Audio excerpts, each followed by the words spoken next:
Halo guys, gimana nih kabar kalian di siang hari ini? Baik, Baik banget, ya. banget. Kamu gimana? Kayak gitu deh. Ya, banyak Kenapa Moy? banyak syuting. Nah benar kebanyakan syuting. Banyak syuting. Tapi kan tadi Jakpos. Iya. Tapi kan tetap aja. Tugas ngalir. Iya. Praktis nggak sih kita?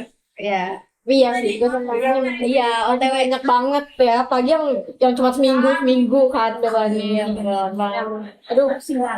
Tapi gue tuh di sini ngajakin kalian ngebahas ini apa ya? Maksudnya kayak pendidikan berkualitas Iya. sekarang tuh kayak menurut gue pribadi tuh kayak lagi bermasalah aja, nggak sesuai banget. Ya nggak sih? Ya lumayan sih.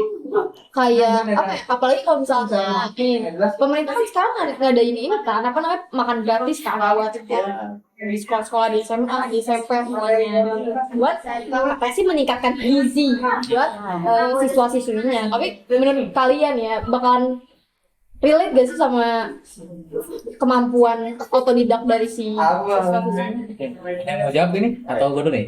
Jawab dulu. Sebenarnya tentang makan gratis ini tuh udah dilaksanain juga. Karena kan kita ngebahas isu global ya, jadi kita nggak bisa ngebanding di Indonesia doang. Iya betul. Sebenarnya di Cina juga udah dilakukan. Gua aja. Coba minum.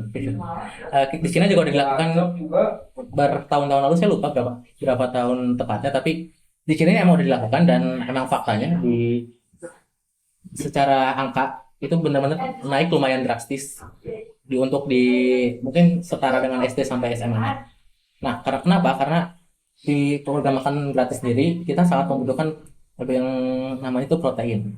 Nah, protein itu ngaruh buat ke otak kita, buat ke badan kita sehingga kita menjadi lebih sehat, lebih pintar. Dan gimana ngomongnya? Kalau misalnya buat Indonesia, apalagi di Indonesia yang tingkat kemiskinannya itu benar-benar parah dan nggak semua orang tuh bisa makan secara dalam tanda kutip layak gitu. Bener sih, cuman menurut gue ya kalau misalnya kita mau wujudin pendidikan yang berkualitas, jangan didasari dari makannya aja. Kayak sebenarnya di Indonesianya sendiri tuh banyak banget sekolah-sekolah yang kurang layak dari segi sarana dan prasarananya. Justru harusnya pemerintah tuh malah ningkatinnya tuh di situnya tuh loh, karena kayak kita aja belajar butuh banget sarana prasarana yang memadai kan.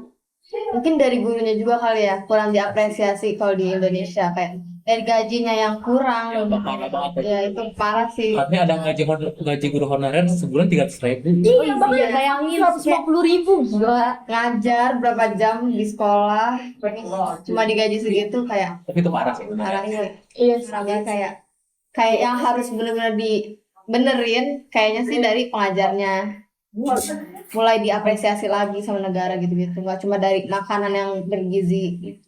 apa sih? Ya gitu. Oh, iya. Tapi gimana ya kalau gaji guru tuh sebenarnya Pak Prabowo juga akhir-akhir ini kan kita langsung aja ke intinya dia udah mewacanakan untuk menaikkan gaji guru Iya betul. sekitar berapa persen ya? Januari Ya, tahun ini ya kalau nggak salah. Januari tahun ini. Jadi tuh saya nggak tahu itu hanya untuk gaji yang udah guru yang udah fix gitu, bukan honorer atau sebagai macam-macamnya. Tapi menurut saya gaji guru honorer juga setidaknya mencapai angka 1 juta itu sudah sebenarnya belum cukup layak. Karena guru honorer banyak juga guru honorer yang emang niat gitu, emang bagus pengajarnya, bahkan lebih bagus daripada guru yang udah jadi PNS. Betul. Iya. Dan nah, tapi kalau misalnya ngebahas pendidikan ini ya, kan benar-benar luas banget dari yang SD sampai ke tingkat SMA, sampai ke tingkat kuliah bahkan. Nah, di negara Jerman, kalau misalnya beda banget sama di Indo gitu. Di Jerman tuh secara, kalau dari yang saya tahu ya dari guru saya, dari Bu Un, itu tuh kalau di Jerman benar-benar difasilitasi tentang student academy yang exchange-nya. Jadi semua universitas di Jerman tuh ngumpul di satu tempat untuk membahas student exchange tersebut. Dan itu tuh bersifat kayak setiap tahun tuh pasti ada. Makanya orang-orang tuh gampang banget pergi ke Jerman. Sementara di Indonesia, yang pertama mungkin karena emang kualitasnya belum sebagus di Jerman. Tapi benar-benar tuh kayak nggak ada inisiatif ataupun tentang promotor atau promosi yang untuk menarik keluar ke Indonesia. Padahal ilmu dari luar tuh benar-benar banyak lebih maju gitu menurut saya. Tapi kalau student exchange dari kayak Jerman gitu bayar nggak sih mereka orang Jerman keluar? Kalau di Indo kan bayar kan, Ya. dan kadang agak berat juga buat orang yang berprestasi tapi dia kurang dalam hal finansial. Finansial. Mungkin wah tahu ya kalau itu kayak Tapi biasanya ada sih beasiswa yang nyelenggarain buat gitu ya? iya buat siswa-siswa yang berprestasi itu bisa belajar di luar negeri kayak LPDP kan. ya Terus banyak apa banget dua kan ya fully funded sama apa gitu. self funded. Self funded ya. Iya. Tapi Bahkan biasanya yang full funded itu kita harus balik lagi ke Indonesia dan harus mengabdi ke negara. Tergantung karena kita Iya, bisa kalau LPDP kayak gitu. ganti gak sih? Maksudnya Jadi kita udah misalkan kita kuliah nih dibiayain sama negara, kita balik harus oh iya iya. nggak bisa menetap di sana dan Iya. bekerja di sana. Dia cuma nyari yang mau di sana doang kan? Iya, Kerja di sini. banyak juga persoalan soal itu sih. Tapi kayak lebih ini sih apa namanya kalau misalnya buat jadi berprestasi itu tergantung dari siswanya nggak sih? Maksudnya kayak kita kan di sini ngebahasnya pendidikan berkualitas ya. Jadi nggak melulu tentang bagaimana pemerintah mengasih fasilitasi ke apa sih instansi pendidikannya. Kayak sebenarnya tergantung dari karakter siswanya itu sendiri. Dia mau atau enggak, dia mau berusaha atau enggak. Kalau karakter siswa, kalau Indonesia tuh gimana nih? Karakter orang dengan SDM yang perlu lihat tuh rata-rata IQ Indonesia orang Indonesia itu 78, Ya, 8. nggak sampai 100 Wow, kecil. rata-ratanya. rata-ratanya.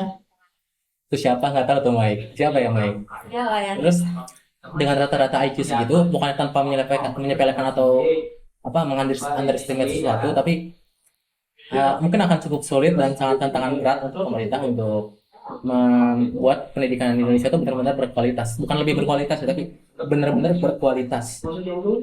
Seperti mungkin kalau kita bandingkan di negara Jepang, Ya, Jepang. itu Jepang tuh wah kan.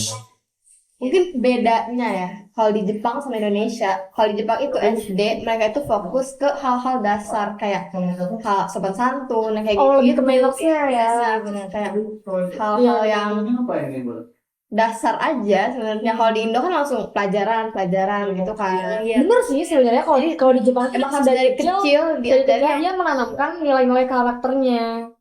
Biar ketika dia besar kan udah biasa. iya. TK dulu belajar tambah-tambahan lagi. Iya. Sih kan? Iya, belajar baca. Belajar baca. Iya. Betul sih. Benar sih. Tapi kalau di Indo jarang sih yang kayak playgroup TK yang diajarinnya nggak pelajaran gitu. Iya, pelajaran-pelajaran yang kayak manners gitu. Jarang. Kalau di Indo ya. Iya bener. Lebih ke pelajaran. Sama satu lagi deh, karena kita batas waktu 10 menit ya kebetulan. Jadi kayak kita nggak mungkin ngebahas semuanya. Yang mau saya tanya tuh, apakah kurikulum ini benar-benar kan kurikulum kita udah diganti-ganti nih? Iya. Kita aja nih masa-masa kita, Aduh, kita udah ke Kuntilas, udah ke Merdeka, ya. udah ke Deep deep learning learning, sekarang ya. learning, Fun learning. fun learning, something. Joy learning kan. Learning. Iya. Apakah memang benar-benar seberpengaruh itu? Ya, kurikulum yang sebenarnya intinya masih sama, cuman mungkin cara pembelajarannya berbeda. Dan menurut kalian kita ada 3 nih. Mana yang paling benar-benar tuh kayak klik di kalian gitu?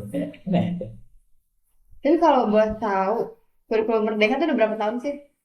2 nggak sih di kita kelas 9 sampai sekarang 3 ya? Nadiem Makarim menjabat nggak sih? 3 tahun. Tapi kayak itu Gua kurangnya nggak sih? Kayak 10, 11. Kita baru 2 tahun berarti.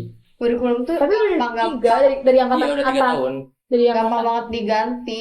Iya. Karena harusnya kan kita ya jangan terlalu cepat nggak sih digantinya. Iya. Untuk ngeliat hasilnya juga.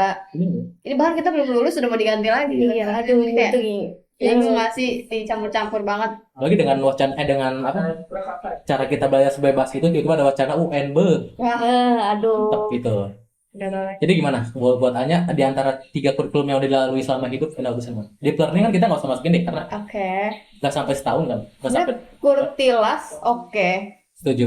Oke banget. Setuju. Tapi kalau untuk kayak kita Gen Z gitu ya, Gen Z cocok banget sebenarnya. P5 kayak gini yang kayak project-project yang nggak cuma di kelas doang gitu. Itu seru banget sih. Tapi mungkin jadinya guru tuh terpaku dengan kayak oh murid tuh harus bisa belajar sendiri. Padahal kan nggak selamanya murid tuh ada kemampuan untuk belajar sendiri dari awal gitu. Oke. Waktu Kayla ada apa? Jawaban singkat aja mungkin di antara 2 itu. Di antara- Merdeka dan Kurtilas.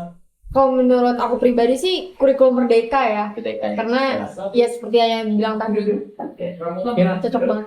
Udah kali ya segitu aja karena waktu kita juga udah habis Iya. nih kayaknya. Tapi Ada kita juga banget. bisa ngobrol-ngobrol lagi kali ya di Kita next bahas banyak banget loh time ini. gitu. Ya boy, dasar kata-kata terakhir. Pantun mungkin. Gelisah. Oke. Oke. Ya, thank you. Thank you. Thank you. Thank you. Thank you. Thank you.